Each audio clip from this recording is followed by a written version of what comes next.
wants a vaccine by the end of the second quarter of 2021.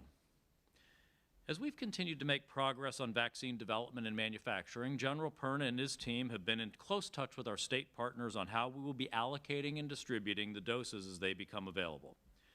We'll also be releasing more informational material in the coming days and weeks for Americans to help spread the word about the safety and efficacy of the coming vaccines. We also continue to allocate and ship more courses of the 2 authorized antibody treatments to help Americans at risk for severe COVID-19 who have not been hospitalized. As of today, we have now allocated more than 278,000 courses of these treatments. As I've noted in previous weeks, every American who's recovered from COVID-19 in the past 3 months can help expand our arsenal of potential treatments for this virus by donating plasma. Millions of Americans have recovered from COVID-19 in the last several months and could be eligible to donate. Please contact your local American Red Cross or local American Blood Bank, or go to coronavirus.gov for more information about how you can volunteer to be a donor and give the gift of life. I'll conclude by reminding all Americans that even as we have such a bright future ahead, we face extremely concerning trends in the spread of the virus. Hospitalization rates are now at the highest they have been during the pandemic. We are so close to being able to protect millions of Americans from this virus with a vaccine. For now, we need to double down on the steps that can keep us all safe. The 3 W's. Wash your hands, watch your distance, wear a face covering when you can't watch your distance, and avoid places like indoor settings and crowded settings where you can't do those things. Those public health measures are the safe bridge to a vaccine. Thank you again for joining us, and I'll now hand things over to Dr. Slaoui to give us updates on the vaccine development front. Thank you, Mr. Secretary. Hi, everybody. So just a few comments to add and build up on what Mr. Secretary has said. Clearly, great focus on the FDA outcome tomorrow and then a week from tomorrow, reviewing the Pfizer and then the Moderna vaccines. Probably most of you have now had a chance to look into the Pfizer submission. I'll be happy to address any questions you may have there, but quite remarkable efficacy. I think very good safety profile, mostly injection site and injection-related adverse events. One of the points I'd like to attract your attention to is the Kaplan-Meier curve that shows that within 12 days or so from the first dose of vaccine, the number of cases in the study, a vaccine arm, flattens and continue to remain flat after the second dose. But the key point is already after the first dose, and if you study the immunogenicity data, you'll see that there is barely detectable neutralizing antibodies at that time. There is already very, very significant protection induced. I think it's very important because hopefully we will start impacting people's lives very quickly after the onset of the campaigns to immunize. And secondly, it's something that makes us very more optimistic in regard of the Janssen's vaccine, J&J, that, as you know, is being tested as a one-dose vaccine. Probably in a few days, the Moderna booklet will be published, and you will see that the data are as impressive and compelling. Regarding the J&J vaccine, as I said, it's a one-shot vaccine. Actually, there is a second phase 3 trial that has a 2-shots vaccine, but what we consider to be a breakthrough in terms of intervention into the pandemic could be the one-shot vaccine, where optimistic efficacy could be very high. We have already recruited more than 38,000 subjects in the study. With J&J, we decided to cap the recruitment to around 40,000 subjects, which will happen by the end of this week, so in the next 2-3 days. And given the attack rate into the study and in the countries where the study has been conducted, it is very likely that we will have our first views on efficacy for this vaccine very early in the month of January, and that somewhere in the late of the month of January or early February, an EUA would be submitted and hopefully approved swiftly. We may be able to accumulate another 30 to 40 million vaccinees in the month of February if this vaccine gets approved, and an equivalent number or slightly higher going forward in the month of March, etc. So an important thing to keep in mind in terms of impact on the pandemic. Also, the AstraZeneca vaccine, we have now about 18,000 subjects recruited in the US conducted phase 3 trial. That's under the oversight of Operation Warp Speed. There are no different dosages. There's no different batches of vaccine. That study, we believe, is going to give a clear outcome as to the efficacy and safety of the vaccine. And we, again, look forward to potentially reading out from that study on its efficacy somewhere late in the month of January, and if positive, an EUA may be filed somewhere late in the month of February with final analysis data. On the protein vaccine side, which is the third platform technology, as you know, that we have in the portfolio, we have very good progress with Novavax that is gearing up to start its phase 3 trial, and we have some further analysis ongoing and discussions with Sanofi to see what the next steps in progressing the vaccine there towards phase 3. So things are moving in the right direction, and happy to address your questions. I'll pass on to my co-leader, General Perna, to tell you more about how these vaccines are going to make it into people. Great. Thanks, Dr. Slaoui, and Mr. Secretary, thank you. Just exciting time to be in the business that we're in right now, supporting this through logistics and eventual sustainment of vaccine distribution and resupply accordingly. So we are focused on our micro planning at the state jurisdiction level. Reminder of the triad that's involved in this, the CDC experts who developed the strategy, who have been working day to day with the states for the last 6 months, the commercial industry partners, McKesson, FedEx, UPS, Walgreens, CVS, and many others who are working their plans every day to make them better. And then, of course, the states, right? Our ability to enable their priorities and their plans is what really will determine our success. Every day that goes by, we get stronger on this, but eventually, right, we're going to have an EUA, right? Not to get out in front of that decision, but to be prepared for it. This week, this past Friday, all the jurisdictions, all 64 jurisdictions and 5 federal agencies locked in their micro plans for the Pfizer vaccine. So based on their allocation of vaccine, which we provided to them, we locked in 636 locations by quantity vaccine delivery if and when the vaccine is approved. As I've talked about, we will begin, upon approval of EUA, packing to the micro plans and begin distribution within 24 hours out to the jurisdictions accordingly.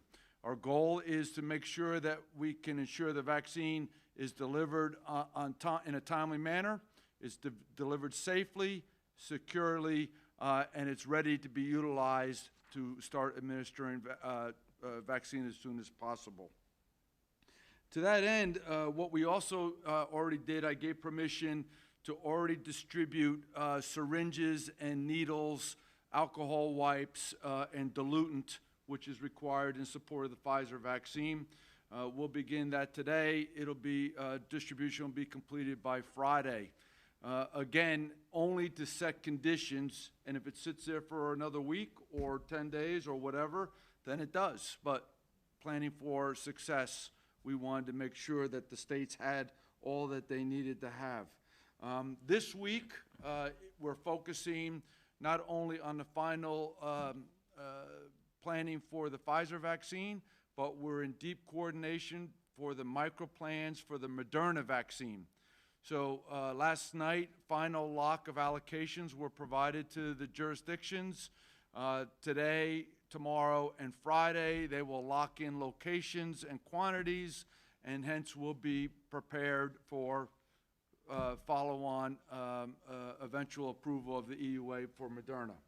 So great news in the planning world, really confident in the collaboration by the CDC with the states, by the continuous improvement by commercial industry, and then the state's knowledge and execution of their plans. We continue to have conversations with the public health officials across the country, right? We are personally talking to them. I'm either briefing governors with Secretary Azar and Dr. Slaoui, or we are making phone calls individually to governors, but more importantly, helping the health experts who advise governors on their plans. You know, in the Army, we call this battlefield circulation to assess, you know, where everybody is, to help focus, to add enablers if required, to fine-tune, et cetera. And so we're working this virtual circulation with everybody. Very powerful sessions that it's allowing us to identify things ahead of time. Several calls, you know, I've said, General, they've said, General, we'd like you to consider something. Absolutely. That's why we're calling. CDC's up on the phone, commercial industry's on the phone, the states are on the phone, and we're solving problems ahead of execution. Does this mean perfection? No. Plan is only good to get you started. What is important is the open communication and collaboration between the triad to sustain, to develop plans, get ahead of problems, and be ready to execute.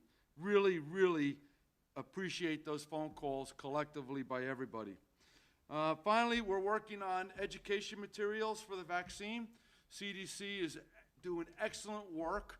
They've already posted on their webpage significant education information and tools for the Pfizer vaccine and how to work through it. It will be updated based on FDA guidance and the ACIP guidance, right? So it's not to conclusion yet, but it's allowing people to get involved and start to really see things so they're not learning things at the last minute, right? Everything that's admissible to be provided is being sent out and will be updated accordingly. Really, really important piece to what we're doing. So at the end of the day, I'm very excited about where we're at. If you're in my profession and you're not excited, you ought to be doing something else. I feel confident that we've done detailed planning. We've worked through rehearsals. We have checked the what-if box, and we continue to learn every day in preparation for eventual distribution. Mr. Secretary. Great. Thank you, General. Thank you, Dr. Slaoui. And Michael, if you want to get us started on questions from the media.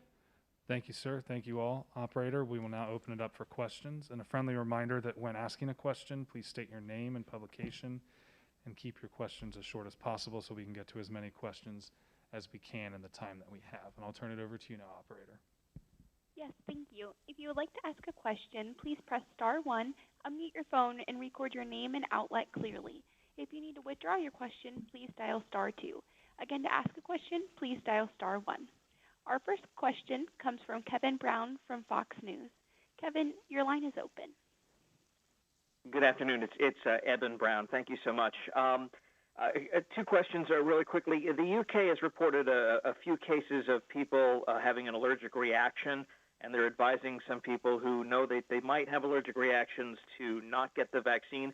Is there a similar request or order that would come from American authorities on this, telling people, hey, you should not get this vaccine? And second of all, when does an EUA evolve into a more permanent approval for either these vaccines or any vaccines in general? Great, Evan.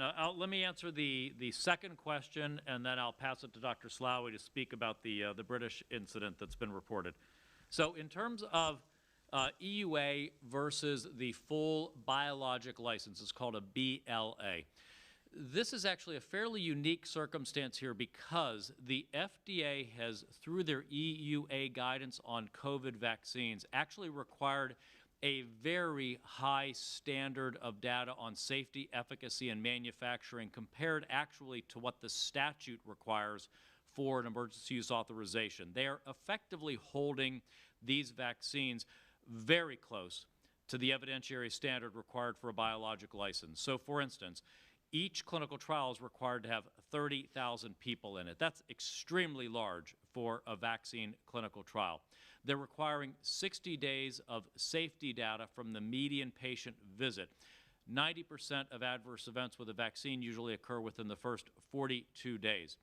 All of the statistical significance requirements for efficacy are the same that they would have been for a full license. So everything I just laid out there is what a manufacturer would have done for a full-on license. There really are two principal differences between an emergency authorization, as we'll be seeing here potentially, versus the full biologic license. One is long-term safety data. Of course, of necessity, you don't have years of data of safety information. With a normal product going through the system, because you wouldn't have had Operation Warp Speed doing commercial manufacturing at the same time as the development process, you would have had then time for ongoing safety monitoring before you ever had vaccine released. Here we'll have an extremely aggressive, what's called pharmacovigilance program, which is part of what General Perna and the CDC have orchestrated with our states to very aggressively monitor as more and more people are vaccinated for any type of safety signals, safety events, et cetera. So that's part of that. But again, 60 days of patient visit data, 90% of adverse events in vaccines usually within the first 42 days, so well within that window. The second is really around manufacturing. Obviously, the FDA, for an emergency use authorization, will be validating manufacturing quality to ensure consistency of product from what was done in the clinical trials to what's used in commercial scale. For a full-on biologic license, they actually will run trial lots in the manufacturing facility under FDA inspection. That tends to take another several months after what now an EUA would be that comes out. So be thinking approximately 4 or more months after an EUA issues that the products might be subject to a full-on final biologic license. But now, Dr. Slawi, and certainly correct me as the expert on vaccine development if there's anything you want to correct on that front, but then on the UK issue, please. I were spot on, Mr. Secretary. Regarding the allergic reactions, our understanding is 2 healthcare workers who were known to have severe allergic reactions in the sense that they had both EpiPens on them and they carried them all the time.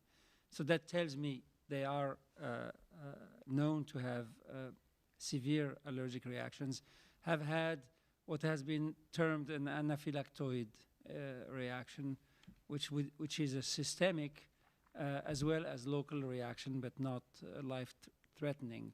And they probably, I assume, but I don't know for a fact, injected themselves with the EpiPen and therefore the reaction resolved.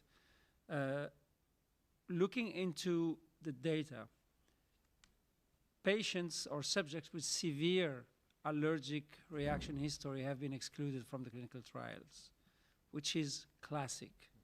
So my expectation is that this is new news, and I would assume, but of course the FDA will make those decisions, that tomorrow this will be part of the consideration. And as in the UK, the expectation would be that subjects with known severe allergic reactions should not take the vaccine until we understand exactly what happened here. Great. Thank you. We can turn to the next question, please. Our next question comes from Sarah Overmall from Politico. Sarah, your line is open. Thank you. I wanted to ask about states' allocations of vaccines. General Perna, you said that those were just finalized. Why did certain allocations decrease before they were finalized? And then according to this Wall Street Journal article that was breaking down the expected allocations, Oregon's getting roughly the same amount as Alaska when they have 6 times the population. So if this is done based on population, why are there numbers like that? General? Okay, so just maybe a refresher, we are allocating by population a pro rata to the available vaccine when I snap the chalk line. Vaccine comes off through manufacturing to fill finish only when I'm confident that it's been approved for final distribution does it count for us to distribute. When I snap the chalk line on that number, then what we do is we take the pro rata population of above 18 years old, We allocate that number, and hence we develop allocations to all the jurisdictions and 5 federal agencies accordingly. So, an example, the Pfizer vaccine only had X amount available that was approved for distribution when I snapped the chalk line 2 weeks ago, because I wanted the states to have time to do micro planning to that number. A week later, when we were talking about allocating to Moderna, there was a different amount available. And I snapped the chalk line, we did the formula, and hence they have a different allocation. It will bounce back and forth week to week based on availability of vaccines that are approved for distribution, but our formula for distribution remains the same. The states will then prioritize inside of the EUA, FDA, EUA guidance, and the CDC ACIP guidance. And they will figure out what groups to prioritize inside of that. I think, good. Yeah. Next question, please. Our next question comes from Angelica Levito from Bloomberg News. Angelica, your line is open. Thank you for taking my question. When will Operation Warp Speed publicize the state and jurisdiction allocations? And if it does not plan to publicize these, why not? Jen, would you So like right now, we publicize the allocations by state to the states, right? And so every state has their allocation for the distribution of Pfizer and Moderna. That is a working number that we need to utilize for our planning and execution. It is based on, as I articulated, the pro rata to the population, and the distribution is fair and equitable to everybody. At this time, I'm only sharing those allocations with the states so that they can do their micro planning and we can ensure a good, constant flow of vaccine to the entire United States of America. Thank you. Next question, please. Our next question comes from Katie Thomas from the New York Times. Katie, your line is open. I just wondered what the total estimate is for how many millions of doses will go out that first week. Is it still 6.4 million? So 6.4 million is where I snapped the chalk line, right? Because that was available at the time, over 2 weeks ago. And then what we did is I pulled some off for some reserve, good Army general officer planning, right? So that we make sure that in case we need to react to some situation, we had some reserve. And then I split the remaining doses, which was 6 million doses, in half. And then we did the allocations accordingly. Our plan is to distribute the first dose to the American people based on allocation, and then 21 days for Pfizer. Later, we'll ship the second dose, and eventually for Moderna, it'll be 28 days later. But snap the chalk line, 6.4, pulled off some reserve, divided it in half, distributed the first half, will distribute when EUA is approved. That is the method that we're using for the initial distributions. Eventually, we will become much more confident in our manufacturing, our distribution process, state handling, etc., and then the requirement for reserve won't be necessary at the total amount that I'm pulling off now. Thank you. Next question. Our next question comes from Candace Troy from AP. Candace, your line is open. Hi, thanks for taking the questions. Can you give an update on the status of the data use agreements, whether those final handful of jurisdictions have signed off on them? And then secondly, as more vaccines come online, how are you planning for scenarios where people might hold out for a particular vaccine? For example, everyone wanting the J&J one-shot vaccine and leaving providers with stockpiles of two-dose vaccines. Why don't you start off, General, and then we'll turn to Dr. Slaoui for the second question. So first one, EUAs, 64 jurisdictions, reminder, 50 states, 8 territories, 6 metropolitan cities, as well as 5 federal agencies. We are down to our last 3. In fact, we are in communications with 3 states right now, and we think we'll have them completed today or tomorrow, is what I was briefed this morning. Feel very good about that. I have personally talked to all 3 states about this, and I feel good about it. Thank you. Dr. Yeah, Slaw? so it's an important question, the answer to which can only be conceptual until we actually know the performance of the next vaccine. Now, what the criteria to be taken into account are the actual efficacy level that the vaccine has. I hope that most vaccines that we will have will be in the high 80s or 90%. There is a perception associated with that that's important and not to be neglected. But if there was a gradient on efficacy, I think it would make sense to give the highest efficacy vaccine to those who have the highest morbidity and mortality from the disease, and the slightly lower efficacy, if that was to be the case, to a more healthy, younger population. I think the second point is the actual, as I said, the performance of the vaccine in terms of safety profile. A vaccine with more acceptable reactogenicity would need to go into populations that have a higher benefit. So again, those that have more severe disease consequences, and a vaccine that is milder may need to go into a lower risk population. And then, frankly, pragmatism, which is dose availability. The way we designed our strategy has been to give ourselves the opportunity to have different vaccines with different performance on the one hand, and spread our risk in case some of them fail or are delayed.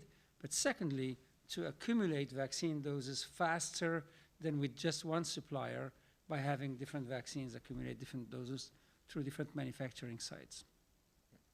Thank you. Next question. Our next question comes from Graham Verdano from BuzzFeed. Graham, your line is open. Hi, it's Dan Vergano with BuzzFeed News. I have 2 questions, I guess. One for Dr. Slaoui, which is, how would you compare the side effect profiles you're seeing in the Pfizer and Moderna numbers to other vaccines that people might take that you've seen, maybe the flu vaccine and others? The second thing is maybe for General Perna or Secretary Azar, really just urging you to create a dashboard with the distribution numbers, not just keep them to the states, to reassure people. That's been very helpful to all of us in the news business. Not really a question, just an observation. Okay. Thank you for that, and the feedback on the dashboard question, and I'll work with General Perna on looking at that. Dr. Slaoui? Right. So I would say the vaccine that has the closer local reactogenicity and systemic reactogenicity. I use the word reactogenicity, not the word safety, because frankly, safety, it's all the same and they're all safe. But the vaccines with this similar local and systemic reactogenicity, which is injection site, tenderness, redness, pain, headache, a little bit of fever, all of the above, resolving within 24 to 36 hours for immunization. About 10-15% having what's called grade 3, which is not the maximum grade. Grade 4 is the maximum. But grade 3 is significant, clearly noticeable, 10-15%. So the vaccine that's closest to that is Shingrix, another vaccine with very, very high efficacy.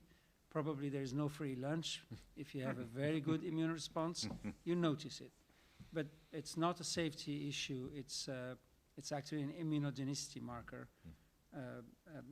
And Shingrix, as I understand, is so effective and enormously used to the extent that the competitor vaccine has been withdrawn from the market with no issues whatsoever. Good. Thank you. Next question, please. Our next question comes from Carl O'Donnell from Reuters News. Carl, your line is open. Hi, this is Carl O'Donnell from Reuters. Just curious with the vaccine doses, likely to begin being administered soon. Do you guys have a plan for, who will receive that first vaccine dose? If that's going to be done publicly, if you have any sense of where that dose will be administered, or what type of person will receive it, a healthcare worker, a frontline worker, something like that. Just curious if you have any planning on that. Well, now you make me feel as if we should. General, we've been so focused on speed, getting it out, and deferring to the governors. We have been deferring to the governors, and we've been deferring to the jurisdictions and the cities, and so we probably do need to make a plan for, who's going to get it first visibly. As Secretary Azar said, Dr. Slaoui said, I apologize, I'm putting words, and I've said we're all going to be available if it's appropriate at the time to receive the shot, and we're all more than comfortable of getting it, on TV, etc. But we want to work through, fair and equitable distribution and the decisions by the governors, the territories, and the mayors of the cities accordingly.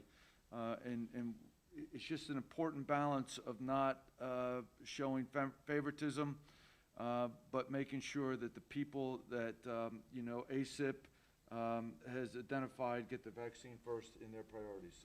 Mr. Secretary.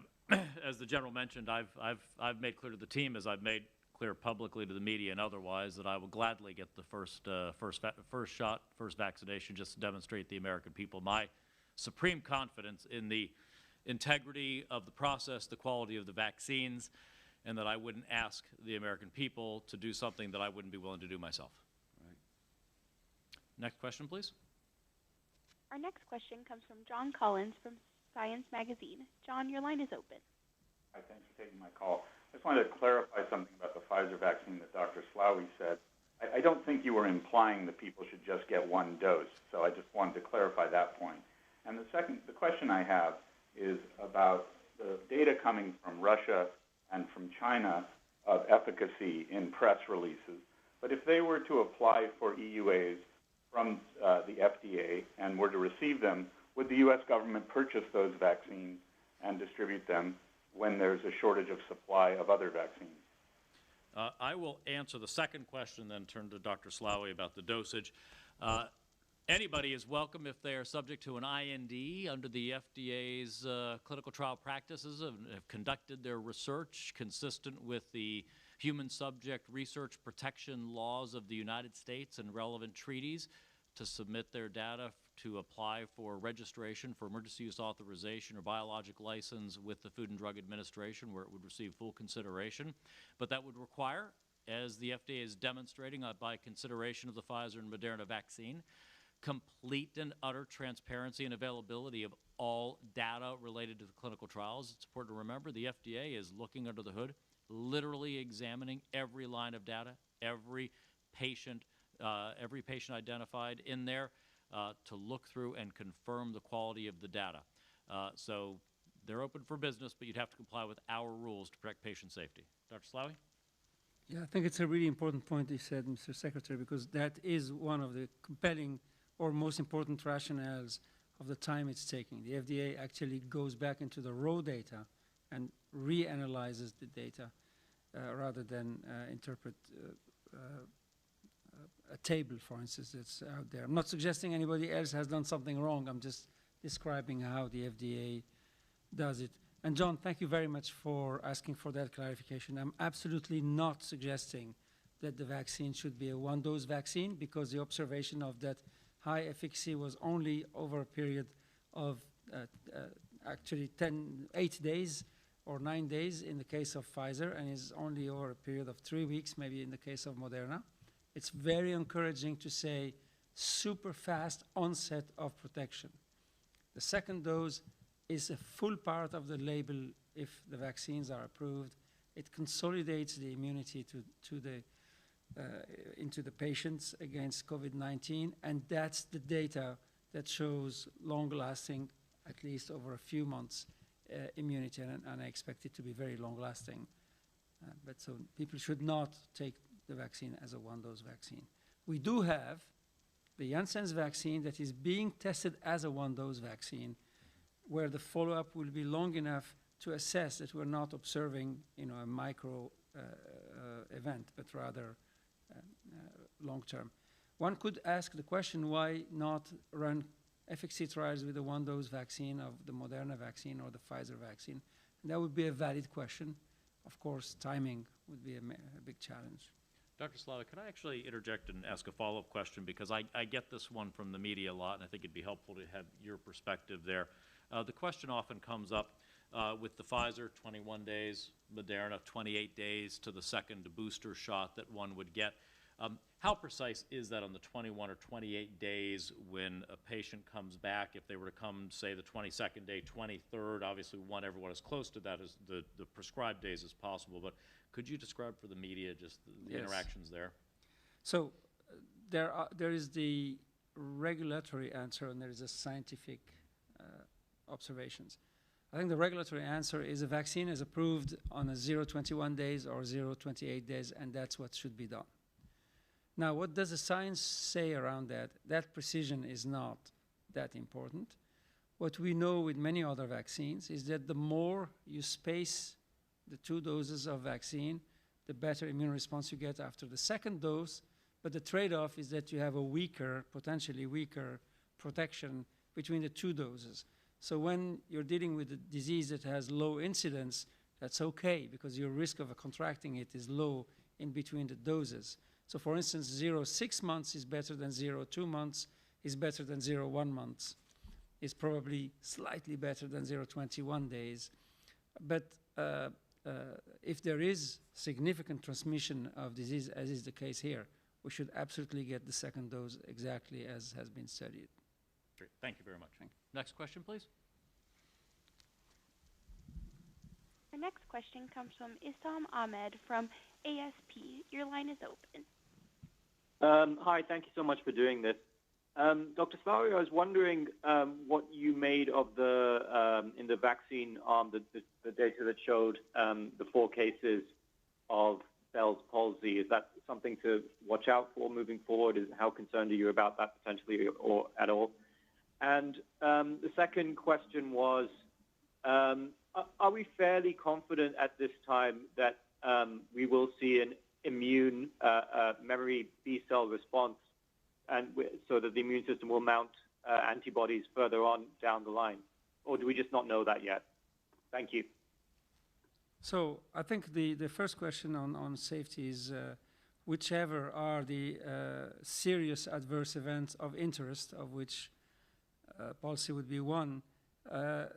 For instance, on the Pfizer strategy, as it's now public, there are 3 active pharmacovigilance observation studies.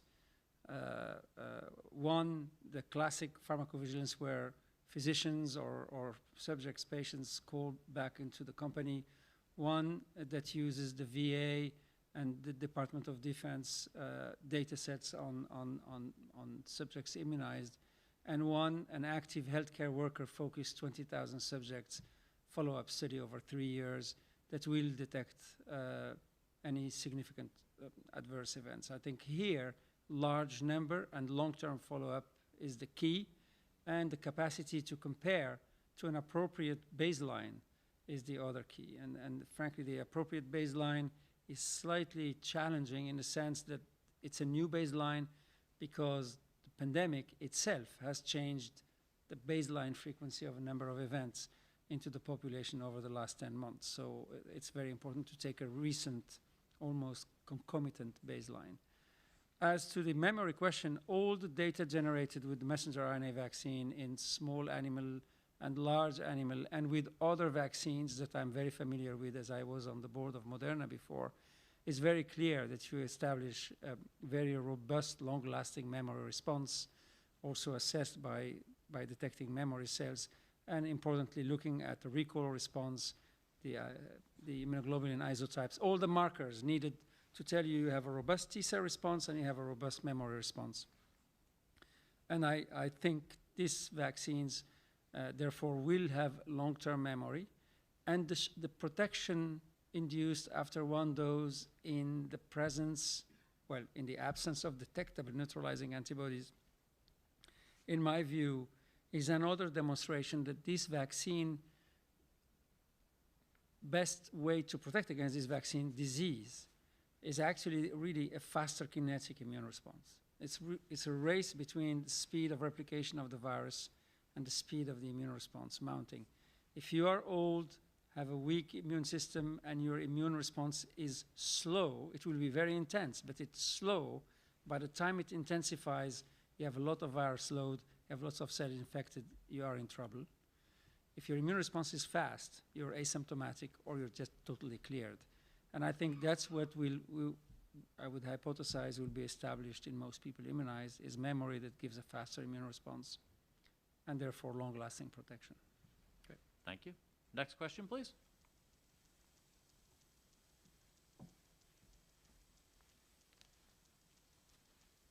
Do we have another question? Yes. My apologies. The next question comes from John Tozy, Bloomberg News. Hi, thanks. Can you just clarify on the numbers and initial shipments going out, just so we have it right? It sounds like of the 6.4 million Pfizer doses, 400,000 will be held in reserve, and then half of the remaining 6 will be held for a second dose reserve. So 3 million initial shots will go out in the first round. And then is the goal still to have 20 million people vaccinated in December? So the answer to the second question is we believe that there will be enough vaccine available for 20 million first vaccinations in the month of December. Let me ask General Perna, though, on the actual precise numbers from the first distribution tranche. Yeah, so I rounded into the question, so I apologize.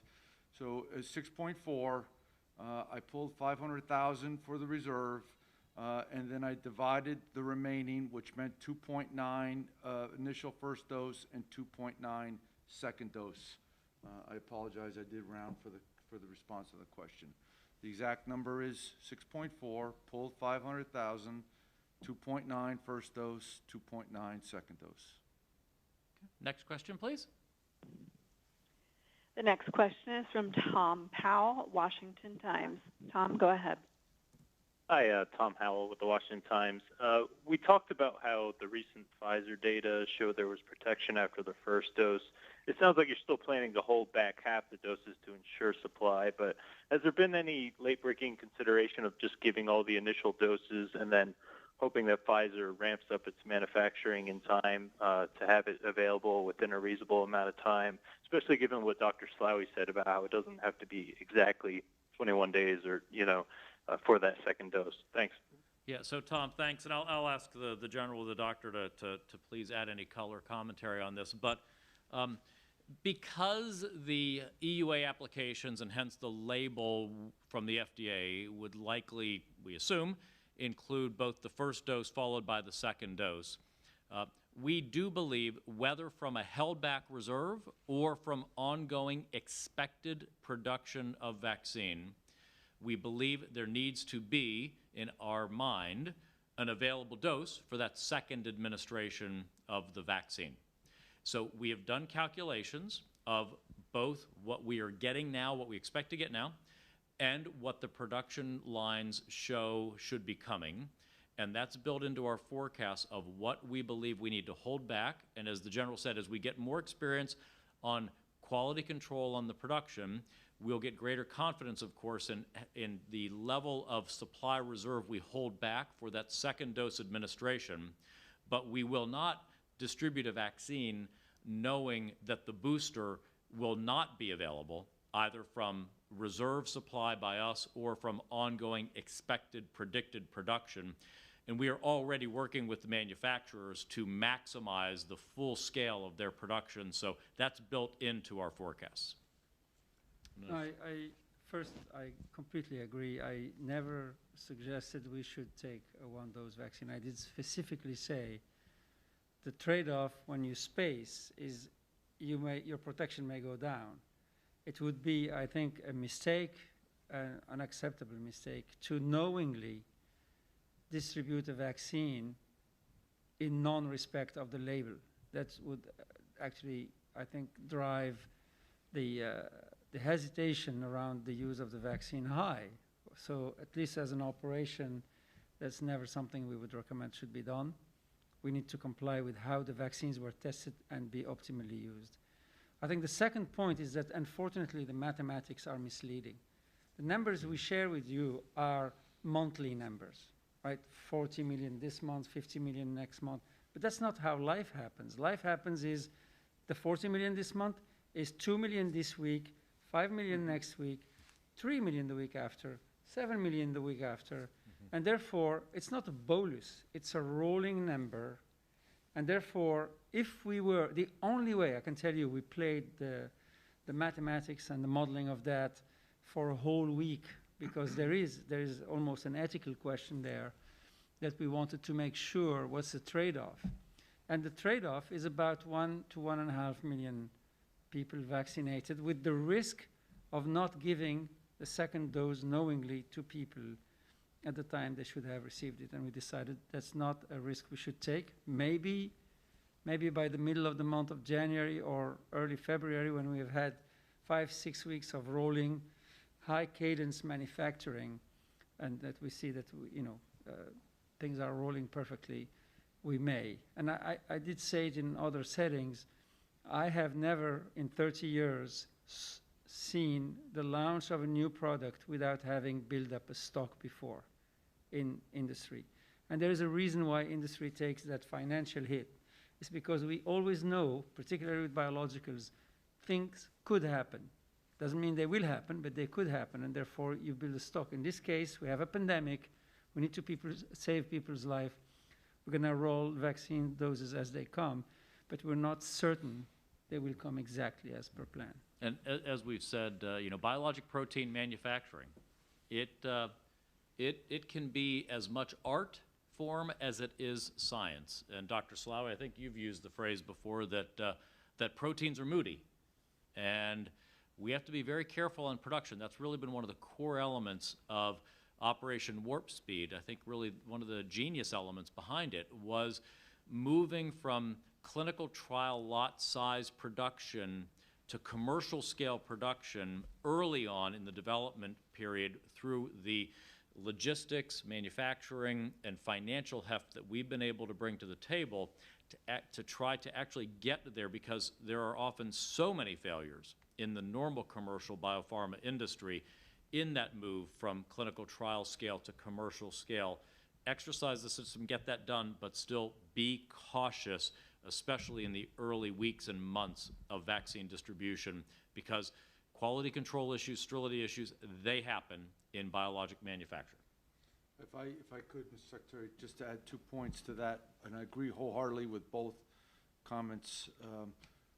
One, I use the term snap the chalk line. It is about ensuring that the number that we allocate against allows the jurisdictions to do the detailed planning on the locations and the quantity they want sent to those locations, right? So that we ensure efficient and effective distribution and eventual use of the vaccine. The second point I would tell everybody is if your plan is based on perfection, I can guarantee you execution will not equal perfection. So you have to put things in place to mitigate where you're vulnerable and to allow us to, adjust and make sure that everybody who gets their first dose can get their second dose. We have time for one last question. Okay. The last question comes from Rebecca Robbins, New York Times. Rebecca, your line is open. Thank you for taking my question. My question pertains to the nursing home effort by CVS and Walgreens. Could you tell me when that will begin, or if the first shipments and the first allocations that states will be making will be going exclusively to hospitals and healthcare centers, and whether the nursing home effort will start later? Thank you. General? Sure. So I just want to really applaud the great work by the CDC, CVS, Walgreens, and the states in this effort, right? We, roughly 6 weeks ago, maybe 2 months ago, I brought it as a course of action to them to prioritize, figure out a solution that can be implemented nationally that would best service, provide support to these facilities. And I would tell you, I've received incredible updates, and I'm excited about the plan. Number two, as we've talked about, the plan, we're implementing the state's plans to their priorities. So their determination of, I would like it to go to the healthcare or long-term healthcare facilities has to be identified first. As many as 36 states have already told the CDC, as of my update this morning, that they want initial dosage to go to long-term healthcare facilities. The CDC, Walgreens, and CVS are working those plans right now. The third thing is that it is not as easily executed as easily said. The amount of work that has to be done in collaboration and coordination with the actual sites, right? Understanding the patients that are there, making sure that all people are briefed and notified, and people that care for those people are notified. All that collaboration has to occur, making sure the right sites to administer inside of the facilities are ready, and that coordination. But that detailed work has been done, and we are going to be ready to implement when the first wave goes out in accordance with the state's plans. Over. Great.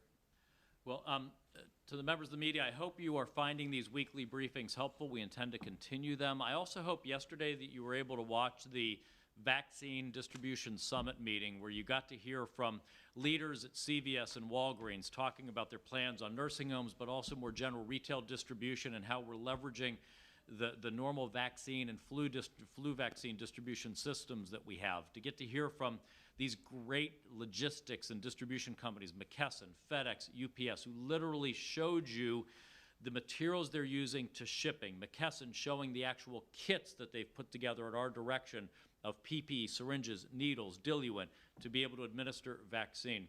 And getting to hear from some of our great governors about how detailed the micro-distribution planning has been at the state level, working with General Perna's team and the CDC to make that happen.